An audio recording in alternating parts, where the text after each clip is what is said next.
Lack of acceptance leads to insecurities, and insecurities leads to lack of judgments. See, people are mean, they're bullies. Why? Because of a lack of acceptance. They didn't get approval from others.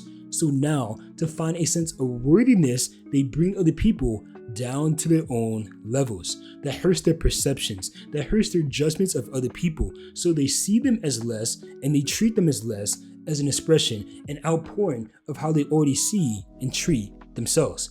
And a similar thing happens with our beliefs. People need external validation. They need approval from others of what they believe. And if they don't get that, they start making fun of other people's beliefs. They start trying to get other people to doubt what they believe as an expression of how they don't believe what they say they believe themselves. See, if you need someone else to validate what you believe, you probably don't believe it yourself. That's because the truth can stand all by itself. It doesn't matter what lies come in. It doesn't matter what external factors come in. The truth will always prevail. And that's the same way with your beliefs. If you believe something, it should prevail no matter what someone else says or external validation or what they actually believe. Your belief should prevail, not out of arrogance, not out of pride, not because you know everything. No, it should prevail because you actually examine what you have believe. But so few people do that. They don't actually examine what they believe. They don't know why they believe what they believe. And I love what Alex Hamilton said. He said, if you can't explain why you believe what you believe, you probably don't believe it yourself. And that's what I find so many people do. They don't actually know what they believe. And this is especially the case with foundational beliefs. A foundational belief is your most important beliefs about life. It's your worldview. It's how you view ethics and morals, and it's how you view religion. And oftentimes I ask people, hey, why you have that religion? Why you believe that? And the answer I get is not satisfying. They get it from someone else. Their parents have always believed that, so they believed it too.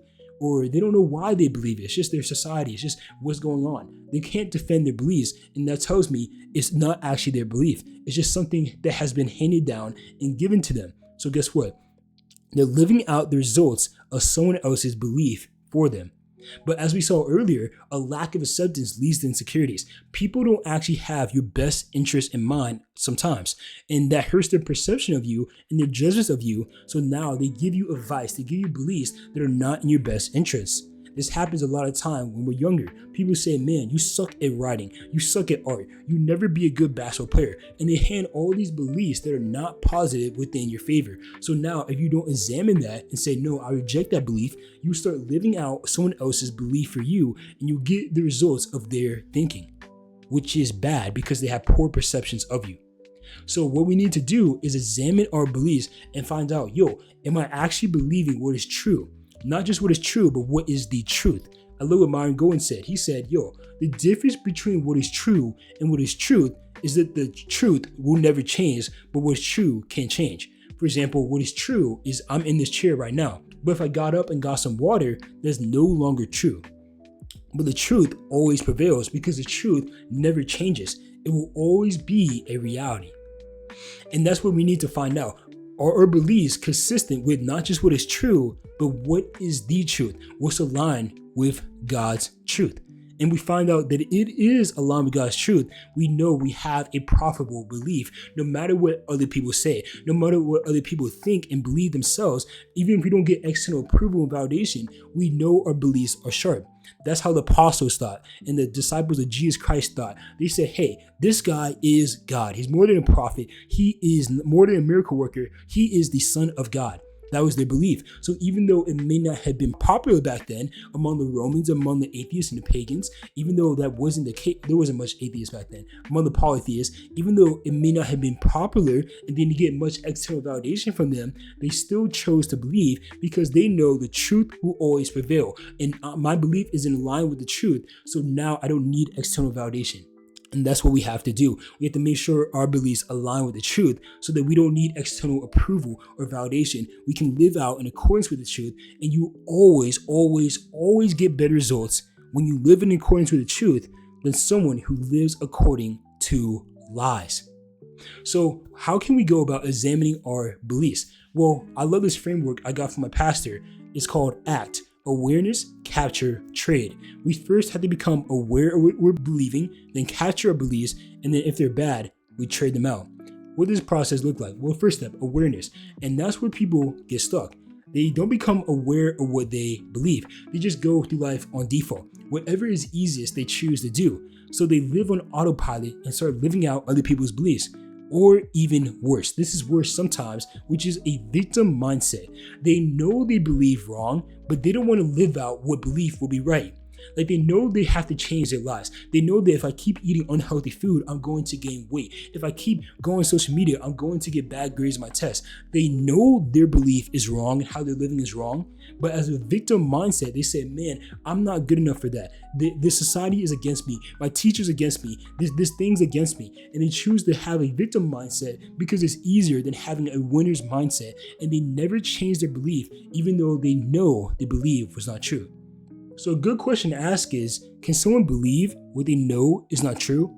And I believe the answer is yes, but it comes in 3 stages. The first stage is suppression of the truth. It's when we hold it back. We resist the truth and push it back and push it back. For example, imagine I have a big piece of pizza dough that I want to make into a flat piece. So I'm pushing it down and pushing it down and pushing it down. I'm suppressing the pizza dough. And that's what people do with the truth. They push it down and push it down. And guess what? Eventually, the pizza dough will become hardened after I push it down and suppress it for so long. And that's the second step. Hardening to the truth is when we can no longer believe what is true. Just like the pizza dough, when it's hardened, it's very difficult. It's hard to form it in a way that's inconsistent to the state that it's in. And that leads us to the third stage, which is being given over to a lie. Because we can no longer believe the truth, since we're hardened to the truth, we have to believe what we know is not true. Just like the pizza dough. Once it's so hard, it has to stay in that state. We can't form it into something new, or at least it's very hard to do so. So a good question to ask now is, hey, can someone, after they've been given over to a lie, still turn out and believe the truth? And once again, I believe the answer is yes. And they do it by waiting. See, the pizza dough, when it's hard, all you have to do is wait, and it then becomes soft again, that you can use it again. And that's the same way with being given over to a lie. Once you live out the implications of that lie and see, yo, these results are not good. I'm doing actions that are not aligned with reality. So now my actions aren't giving me the results I want to see. Because like I said, you always get better results when you live in accordance with the truth than lies. So as you live out a lie and see bad results, you become aware. You're like, oh man, I now want to change. I now want to believe the truth. So once you're in that state, however, some people, even though they're living in lies, they continue to live in lies. They don't ever come back to the truth because they're so hardened to it. For example, the Pharisees with Jesus Christ, they saw him do signs and wonders and miracles, and he's the proclaimed Messiah, but they chose to deny him. They chose to suppress the truth of who he's saying he was, and they got hardened to the truth and given over. And many of them stayed in that state. They didn't come to the truth. So be careful with believing lies, because sometimes you may be so hardened to the truth that even if you know what you believe is not true, it's not giving you good results, and you know, hey, I'm not living in accordance with truth, you may still stay in the state you're in. Once again, maybe because of victim mentality, maybe because you're just simply unable to believe something different.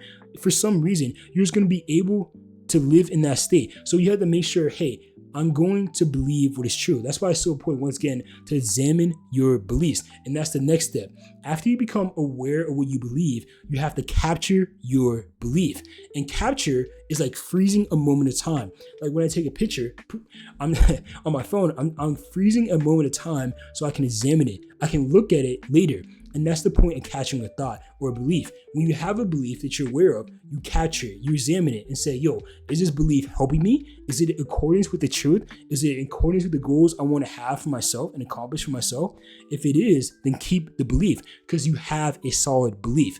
But if it's not, you know to do the last step, which is to trade out that belief for something different. And you have to trade it out for something different. You can't just say, hey, I'm not going to believe this anymore and not develop or gain or get a different belief, because it's impossible for you not to believe anything.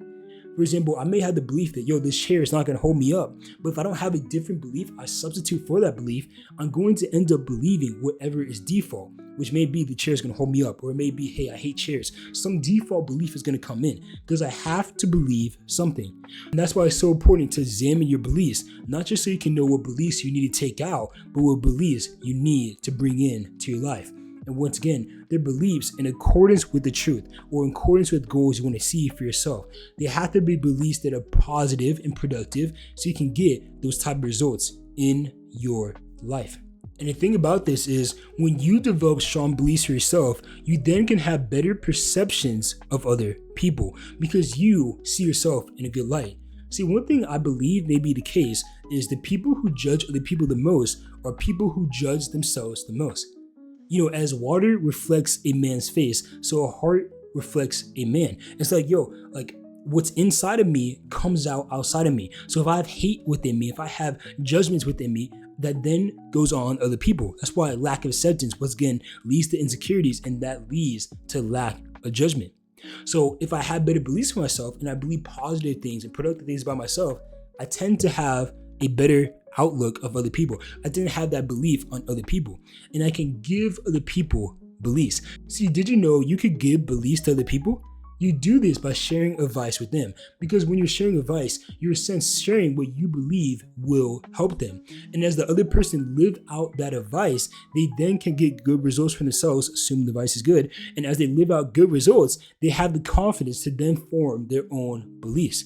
So once again, when you have beliefs within yourself, when you are able to have strong beliefs that don't need external validation because they're in line with what is true, you can help other people to develop those same type of beliefs and become influential in that way. If you also want to learn how to become influential, I wrote a book. It's called Controlling the Controllables, How Anyone Can Become Influential. And the message is when you control and you can control, you influence others to do the same. And I also have a sequel of this book coming out. It'll probably be out by the time this video is out, which is called Mind Control. How to use your mind to become influential. And it talks about beliefs. It talks about mindsets. It talks about how you can use your beliefs and mindsets to influence other people in a positive way. So you can find both books on austinmurray.com. And thank you guys for watching once again. Appreciate it. See you guys later.